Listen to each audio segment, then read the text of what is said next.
മറയേണ്ടതോർത്ത് ചന്ദ്രനക്ഷത്രാദികൾ വിതുമ്പുമ്പോൾ മാറ്റമില്ലാതെങ്ങും വിരാജിക്കും ദൈവമേ, അങ്ങയെ വാഴ്ത്തുന്നു ഞങ്ങൾ. ഉദിച്ചെങ്ങും പ്രഭതൂകും പാരിലെ സൂര്യരശ്മിയേക്കാൾ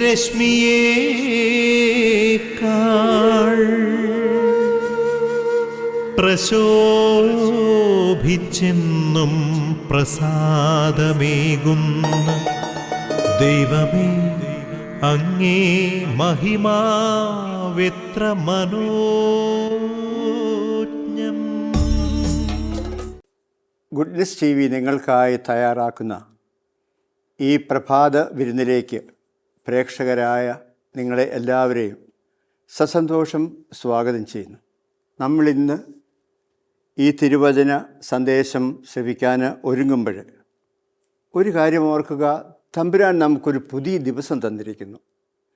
ഒരു ദിവസത്തിലേക്ക് കടക്കുന്ന കവാടമാണ് പ്രഭാതം എന്ന് നിങ്ങൾ പറഞ്ഞു കേട്ടിട്ടില്ലേ? ഓരോ ദിവസത്തിലേക്കും നമ്മൾ കടക്കുന്നത് ഈ പ്രഭാതത്തിലൂടെയാണ്. ഒരുപാട് അനുഗ്രഹങ്ങൾ നമുക്ക് കാവലായിട്ടുണ്ട്, കടന്നു വരുന്നുണ്ട്. അതെല്ലാം ദൈവത്തിൻ്റെ അനുഗ്രഹമാണെന്ന് നമുക്കറിയാം. ഒപ്പം ഒത്തിരി ഉത്തരവാദിത്തങ്ങളും കടമകളും അപ്രതീക്ഷിതമായ ഭാരങ്ങളുമെല്ലാം നമ്മളെ പ്രതീക്ഷിക്കുന്നുണ്ടാകും.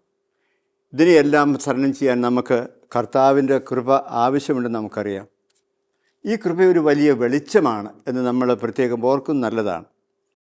ഈ ദിവസം കൂടുതൽ വെളിച്ചം നിറഞ്ഞതാകാൻ, ദൈവത്തിൻ്റെ കൃപയാകുന്ന വെളിച്ചം നമ്മൾ നിറയാനായിട്ട് കൃപയുടെ നിറവുള്ള പരിശുദ്ധ അമ്മയെ നമുക്ക് പ്രത്യേകം വിളിച്ചപേക്ഷിക്കാം. അമ്മയാണ് ദൈവകൃപ നിറഞ്ഞവൾ. ജീവിതത്തിനാവശ്യമുള്ള എല്ലാ കൃപകളും പരിശുദ്ധ അമ്മയോട് നമുക്ക് ലഭിക്കാൻ നമ്മുടെ എല്ലാ നിയോഗങ്ങളെയും പ്രത്യേകമായി നമുക്കിന്ന് കർത്താവിന് സമർപ്പിക്കേണ്ട ഒരു നിയോഗമുണ്ട്. അത് കുടുംബനാഥകളെക്കുറിച്ചാകട്ടെ. ഒരുപാട് അമ്മമാരുണ്ട് നമ്മുടെ കൂടെ, നമ്മുടെ ഒപ്പം ജീവിക്കുന്നവർ. എല്ലാ അമ്മമാരെയും പ്രത്യേകമായി സമർപ്പിച്ച് പരിശുദ്ധ അമ്മയിലൂടെ നമ്മുടെ എല്ലാ നിയമങ്ങളും സമർപ്പിച്ച് നമുക്ക് പ്രാർത്ഥിക്കാം. നന്മ നിറഞ്ഞ മറിയമേ സ്വസ്തി, കർത്താവ് അങ്ങയോടുകൂടെ സ്ത്രീകളിൽ അങ്ങ് അനുഗ്രഹിക്കപ്പെട്ടവളാകുന്നു. അങ്ങയുടെ ഉദരഫലമായ ഈശോ അനുഗ്രഹിക്കപ്പെട്ടവനാകുന്നു. പരിശുദ്ധ മറിയമേ തമ്പുരാൻ്റെ അമ്മേ, പാപികളായ ഞങ്ങൾക്ക് വേണ്ടി എപ്പോഴും ഞങ്ങളുടെ മരണസമയത്തും കർത്താവിനോട് അപേക്ഷിക്കണമേ. ആമേൻ. പരിമളത്തിനുറവയാം നറുസൗരഭ്യമാകട്ടെ ഞങ്ങളുമീ മണ്ണിൽ.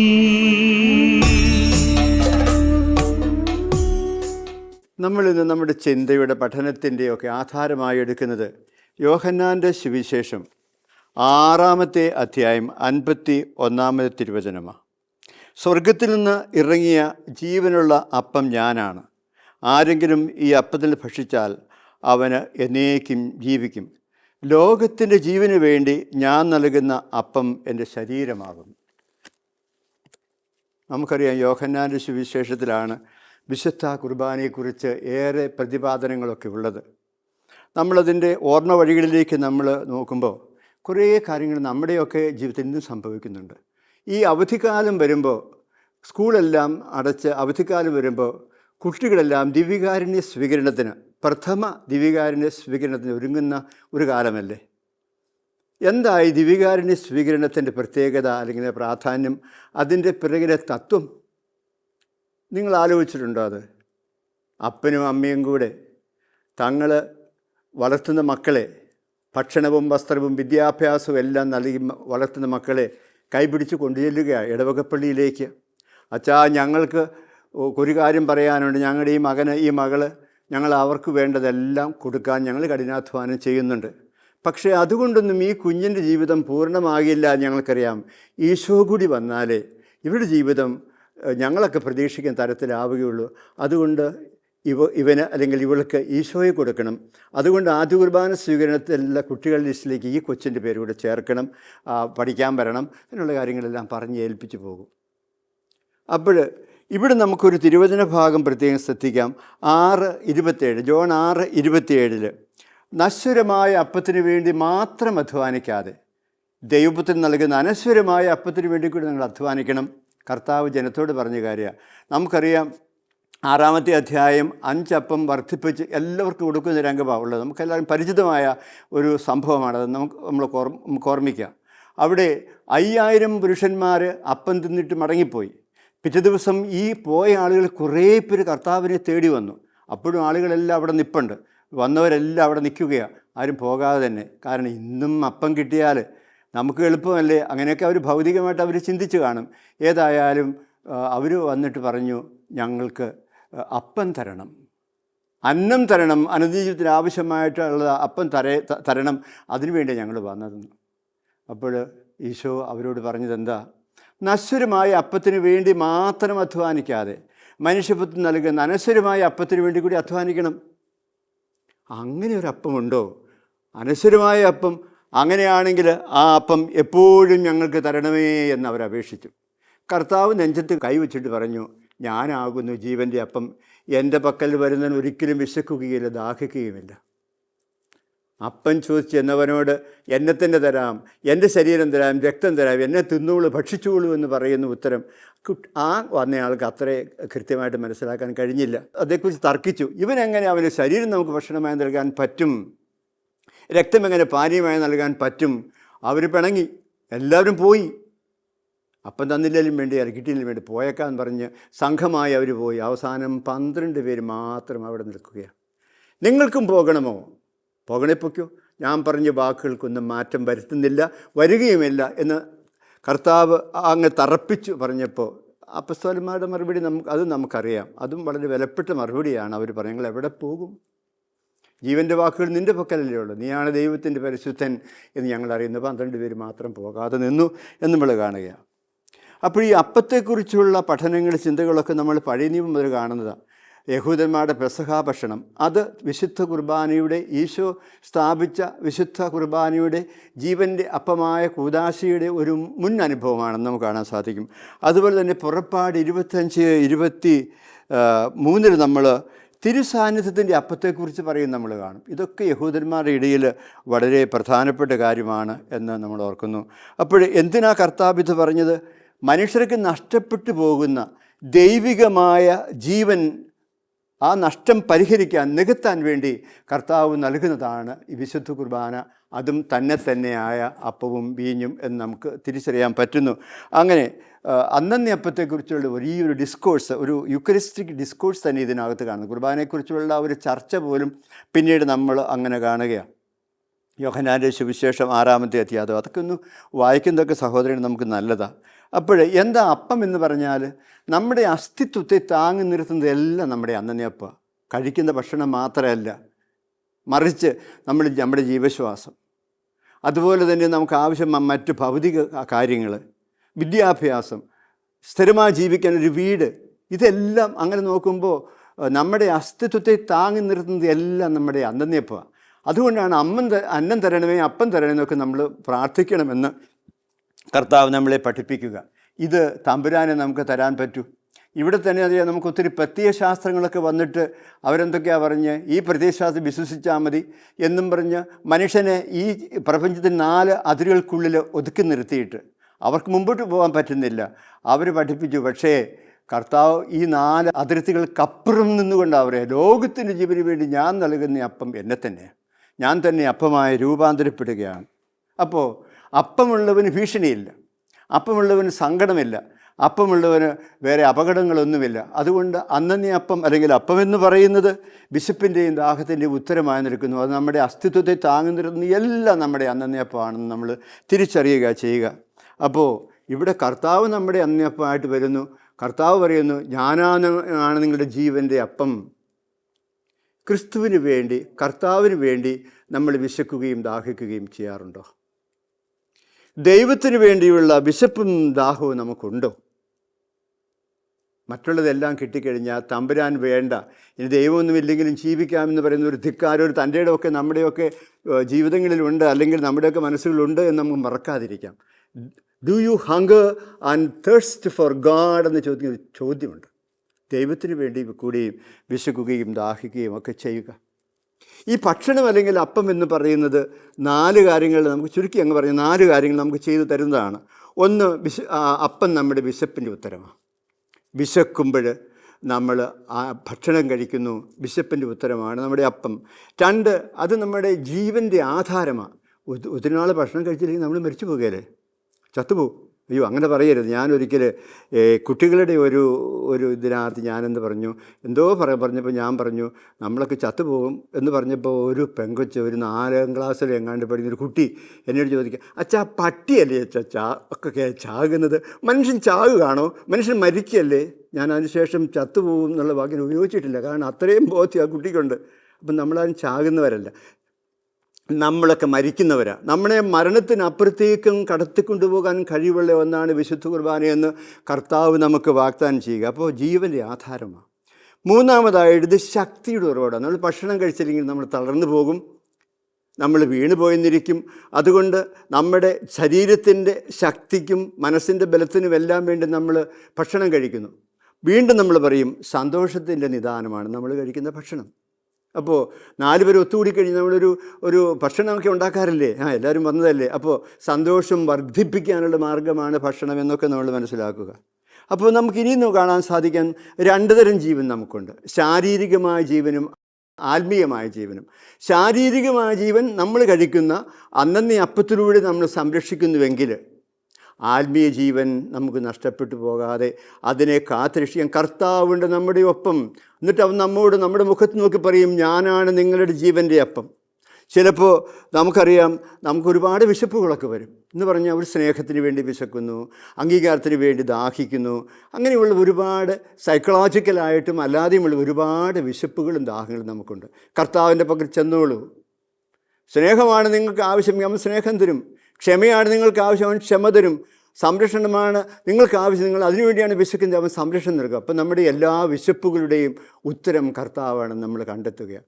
അതുപോലെ തന്നെ നമ്മുടെ ജീവൻ, ശാരീരികമായ ജീവൻ മാത്രമല്ല ആത്മീയമായ ജീവൻ കൂടി നമുക്കുണ്ട്. ഇപ്പോൾ പഴയതുപോലെയൊന്നും പ്രാർത്ഥിക്കാനാവുന്നില്ല, അല്ലെങ്കിൽ ക്ഷമിക്കാൻ പറ്റുന്നില്ല, അല്ലെങ്കിൽ പ്രലോഭനങ്ങളും ചെന്നും കൂടി വരുന്നു എന്നൊക്കെ പറയുമ്പോൾ അവിടെ നമ്മുടെ ജീവൻ്റെ ആധാരം കർത്താവാണ്. അതുപോലെ നമ്മുടെ ശക്തി കുറഞ്ഞു പോകുന്ന ചില മേഖലകളിലൊക്കെ കർത്താവ് നമ്മുടെ ശക്തിയായി തരും. ദൈവത്തിൽ ആശ്രയിക്കുന്നവൻ, അവന് ശക്തിയുണ്ട് എന്ന് കർത്താവ് നമുക്ക് സങ്കീർത്തനങ്ങൾ ഒത്തിരി അതിനെ കോട്ട് ചെയ്യാൻ പറ്റുന്നൊരു കാര്യമാണ്. ദൈവമാണ് നമ്മുടെ ശക്തിയുടെ ഉറവിടം. അതുപോലെ തന്നെ കർത്താവ് എത്തിക്കഴിയുമ്പോൾ നമുക്ക് സന്തോഷമായില്ലേ, അവൻ്റെ കൂടി ഇരിക്കുന്നതാണ് നമ്മുടെ സന്തോഷം. ദൈവത്തിൻ്റെ സാന്നിധ്യമാണ് നമ്മുടെ സന്തോഷം. അതുകൊണ്ടല്ലേ ഓരോ സങ്കടങ്ങളും ദുഃഖങ്ങളും വരുമ്പോൾ നമ്മൾ കർത്താവിലേക്ക് പോവുക. അപ്പോൾ കർത്താവ് നമ്മുടെ എല്ലാ വിശപ്പുകളുടെയും ഉത്തരമായി നിൽക്കുന്നു എന്ന് നമ്മൾ തിരിച്ചറിയുക. അപ്പോൾ ഈ കർത്താവിനെ തേടുകയും തിരയുകയും ചെയ്യുക. നമ്മുടെ വിശുദ്ധ കുർബാന സ്വീകരണമൊക്കെ എപ്രകാരമാണെന്ന് സഹോദരങ്ങൾ നമ്മളൊന്ന് അന്വേഷിക്കണം. ഇതിനും ആ ഒരു പതിവിന് നിരചേരുന്നതാണോ? അങ്ങനെ ആവരുത്. ദൈവത്തിന് വേണ്ടി വിശക്കുകയും ദാഹിക്കുകയും ചെയ്യുന്നവൻ, കർത്താവിനെ തൻ്റെ വിശപ്പുകളുടെ ദാഹങ്ങളുടെ ശക്തിയുടെ എല്ലാ ഉറവിടമായി കാണുന്നവൻ എത്തട്ടെ അൾത്താരയിലേക്ക്. എന്നിട്ട് വിശുദ്ധമായ ഹൃദയത്തോടെ കർത്താവിനെ എന്ന് സ്വീകരിച്ചാൽ ക്രിസ്തുവാകും നിങ്ങളുടെ ഒരുപാട് പ്രശ്നങ്ങളുടെ സങ്കടങ്ങൾക്ക് ഉത്തരമായി നിൽക്കുക. അതുകൊണ്ട് വിശുദ്ധ കുർബാന എന്ന് പറയുന്ന ആ വലിയ കൂദാശകളുടെ കൂദാശയായ കൂദാശ നമ്മൾ പഠിച്ചു കഴിയുമ്പോൾ നമുക്കറിയാൻ പറ്റും നമ്മുടെ അനുദിന ജീവിതത്തിന്, ഭൗതികമായ ജീവിതത്തിന്, നമ്മുടെ ആത്മീയ ജീവിതത്തിനെല്ലാം ശക്തിയുടെ ഉറവിടവും സന്തോഷവും അതുപോലെ തന്നെ പലതിൻ്റെ ആധാരമായി നിൽക്കുന്നതാണ്. അതുകൊണ്ട് നമുക്ക് വിശുദ്ധ കുർബാനയിലേക്ക് കൂടുതൽ അടുക്കാം. പള്ളിയിലൊക്കെ പോകുന്നതും കൂദാശകൾ സ്വീകരിക്കുന്നതൊക്കെ നമുക്ക് വളരെ ഉപകാരപ്രദമായ കാര്യമാണെന്ന് ഓർത്ത് കഴിയുമ്പോൾ ഇനിയും നമ്മുടെ ചില വഴികളെയൊക്കെ നമുക്ക് ഒന്നുകൂടി മെച്ചപ്പെടുത്തേണ്ടതായിട്ടുണ്ട് എന്നത് നമുക്ക് മറക്കാതിരിക്കാം. പിതാവേ, സ്നേഹാഗ്നിയാൽ ജ്വലിക്കട്ടെ മക്കളാ ഞങ്ങളെല്ലാം.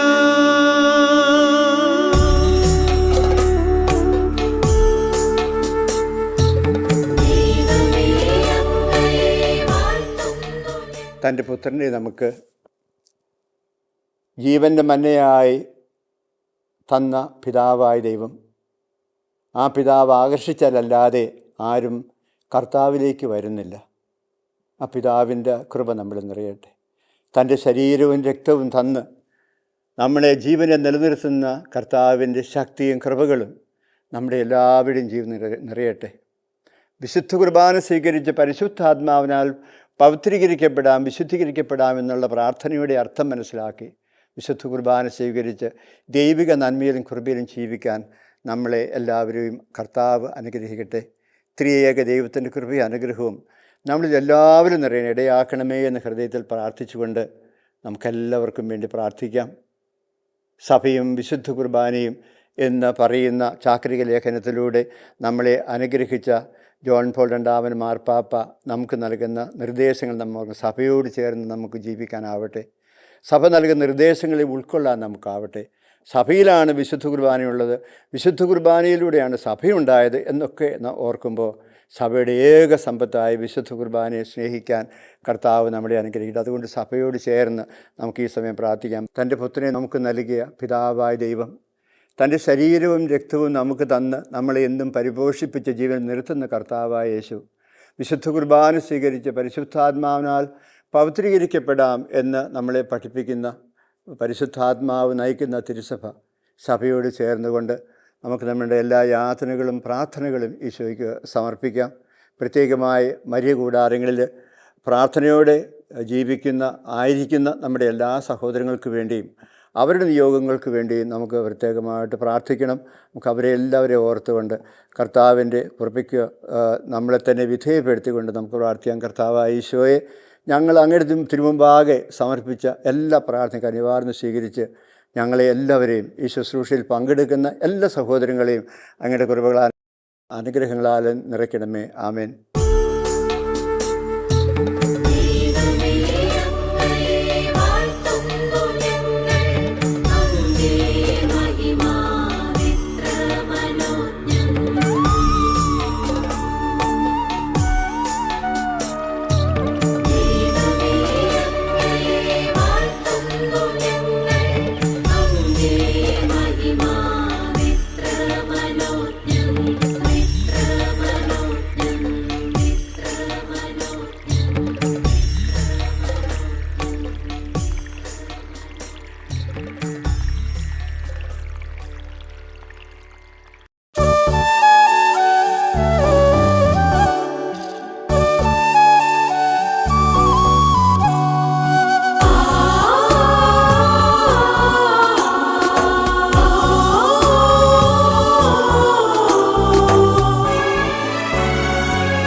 പാദവേദിയിൽ സകലദാസര ഇവർ മാറിയിടാം.